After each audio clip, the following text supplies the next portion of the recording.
Good morning, students. In the fifth lecture, we studied role of management accounting in decision making. Today, we are going to learn the new concept, that is financial accounting and management accounting. Here, we see the difference between management accounting and financial accounting. Financial accounting and management accounting are the two branches of accounting. Financial accounting stresses on giving true and a fair view of the financial position of the company to various parties. On the contrary, management accounting aims at providing both qualitative and quantitative information to the managers so as to assist them in decision making and thus maximizing the profit. पाचव्या तासिकेमध्ये आपण व्यवस्थापन लेखाकर्माची भूमिका निर्णय प्रक्रियेमध्ये पाहिली होती.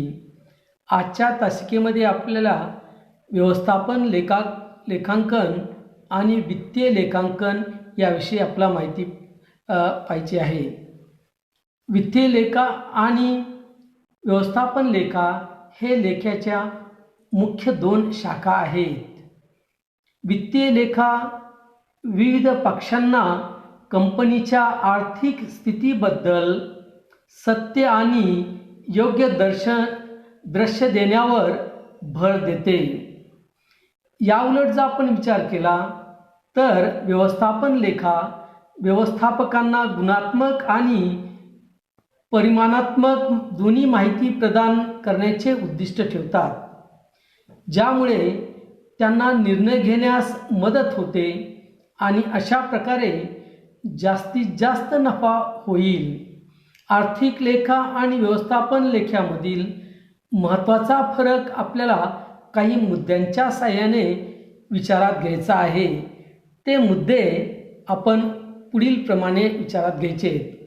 Differences between financial accounting and management accounting are as follows. वित्तीय लेखांकन आणि व्यवस्थापन लेखांकन याचे फरकाचे मुद्दे पुढील प्रमाणे आहेत. आपला 8 मुद्द्यांच्या साहाय्यानं अभ्यास करावायचा आहे. The first point is meaning. What is the difference between financial and management accounting here?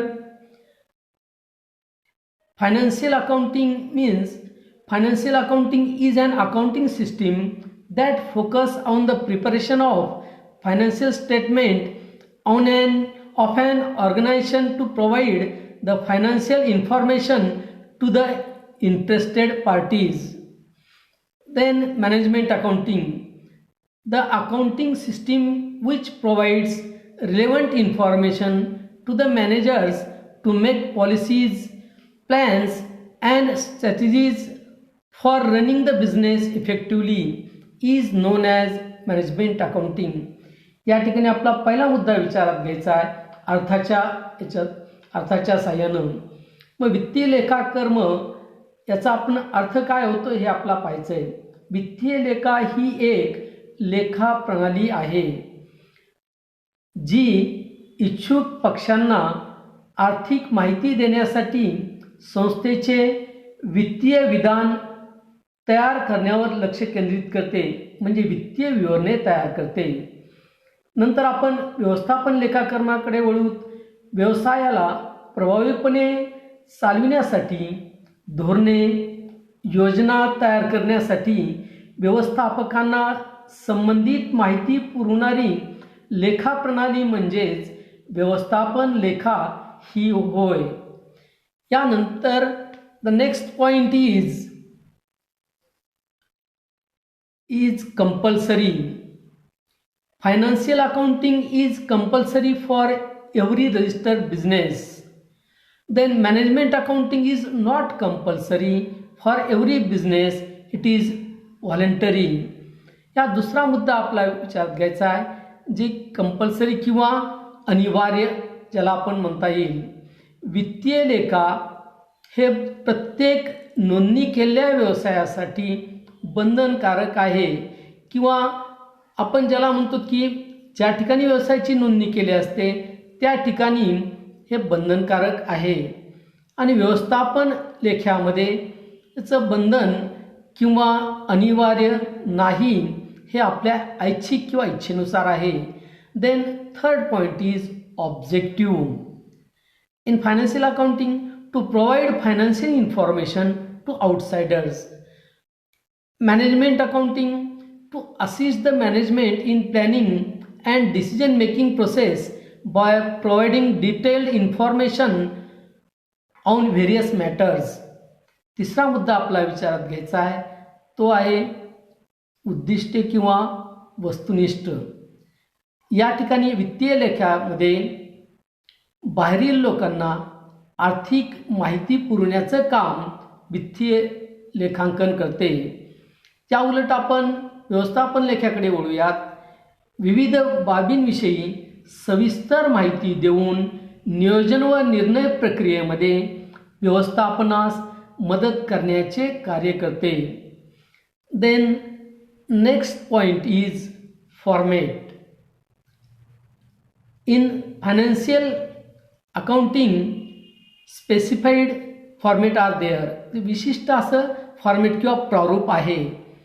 या उलट आपण व्यवस्थापन लेखाकरणामध्ये विशिष्ट किंवा असे स्टेटमेंट किंवा स्पेसिफाईड असे फॉर्मॅट नाहीत किंवा त्याचा निर्देश असा केलेला नाही. The next point is time frame. In financial accounting we see that financial statements are prepared at the end of accounting period, which is generally 1 year. Then management accounting, the reports are prepared as per the need and requirements of the organization. या ठिकाणी आपण वेळेचा जर विचार करायचा असेल तर वित्तीय लेखे तयार वर्षाच्या शेवटी तयार केले जातात किंवा विशिष्ट कालावधी संपल्यानंतर जो सर्वसाधारणपणे 1 वर्षाचा असतो.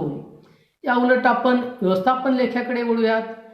या ठिकाणी संस्थेच्या गरजा व आवश्यकतेनुसार अहवाल तयार केला जातो. Then next point is user. In financial accounting it is prepared for outside or external parties. External parties like shareholders, suppliers, customers, government, banks, etc. Then management accounting. Reports prepared under management accounting are useful to internal parties like CEO, directors, promoters, higher level managers etcetera. या ठिकाणी आपण 6वा मुद्दा विचारात घ्यायचा आहे, तो आहे वापरकर्ता किंवा उपयोग करणारे. या ठिकाणी अंतर्गत आणि बाह्य याच्यासाठी याचा उपयोग केला जातो. कोणत्या अंतर्गत किंवा बाह्य याच्यासाठी तर भागधारक आहेत, पुरवठादार आहेत किंवा ग्राहक आहेत, गव्हर्नमेंट आहे, विविध बँका आहेत. व्यवस्थापन लेखाकर्मामध्ये केवळ अंतर्गत बाबींसाठीच फक्त माहिती पुरवली जाते. रिपोर्ट्स किंवा अहवाल जे तयार केले जातात ते अंतर्गत उपयोगासाठी तयार केले जातात. कोणत्यासाठी? संचालकासाठी असेल, प्रोमोटर्स असतील किंवा उच्च पातळीवरील जे व्यवस्थापक असेल त्यांच्यासाठी अहवाल तयार केले जातात किंवा त्यांसाठी वापरले जातात. त्या the next point is reports. In financial accounting we see that summarised report about the financial position of the organisation. In management accounting complete and detail reports regarding various information. या आपल्या 7व्या मुद्द्यामध्ये विचार घ्यायचा आहे, तो आहे अहवाल. या अहवाला वित्तीय लेखाक्रमात विचार करायचा झाला तर या ठिकाणी संस्थेच्या आर्थिक स्थितीबद्दल सारांश अहवाल या ठिकाणी सादर केला जातो. या उलट आपण व्यवस्थापकीय लेख्याकडे वळूयात. विविध माहिती संबंधित पूर्ण आणि तपशीलवार अहवाल या ठिकाणी तयार केला जातो. The next point is publishing and auditing. In financial accounting, required to be published and audited by statutory auditors. And in management accounting, neither published nor audited by statutory auditors.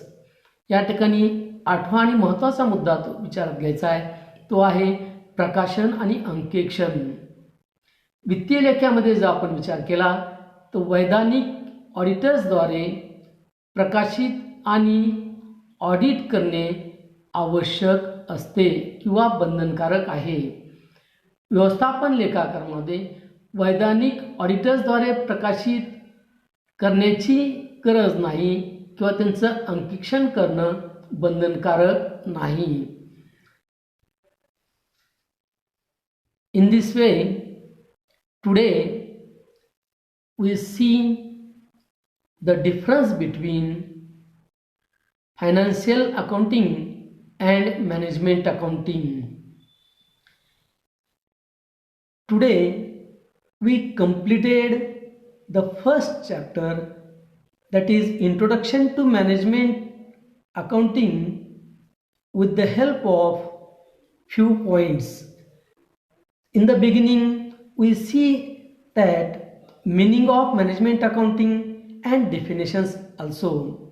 Then nature of management accounting, then scope of management accounting, then role of management accounting in decision making, and functions of management accounting, and at the end we see here the what is difference between management accounting and financial accounting.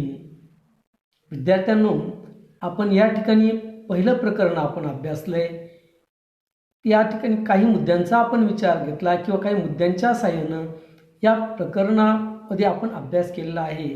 सुरुवातीला आपण व्यवस्थापन लेखांकन म्हणजे काय त्याच्या व्याख्या आपण पाहिल्यात. त्यानंतर व्यवस्थापन लेखांकनाची व्याप्ती आपण अभ्यासली. त्यानंतर आपण व्यवस्थापन लेखाकर्माचे स्वरूप अभ्यासले. व्यवस्थापन लेखाकर्माची कार्यसुद्धा आपण पाहिली. त्यानंतर जी भूमिका आहे व्यवस्थापन लेखांकनाची निर्णय प्रक्रियेमध्ये, त्या भूमिकेविषयी आपण थोडक्यात अभ्यास केला आहे.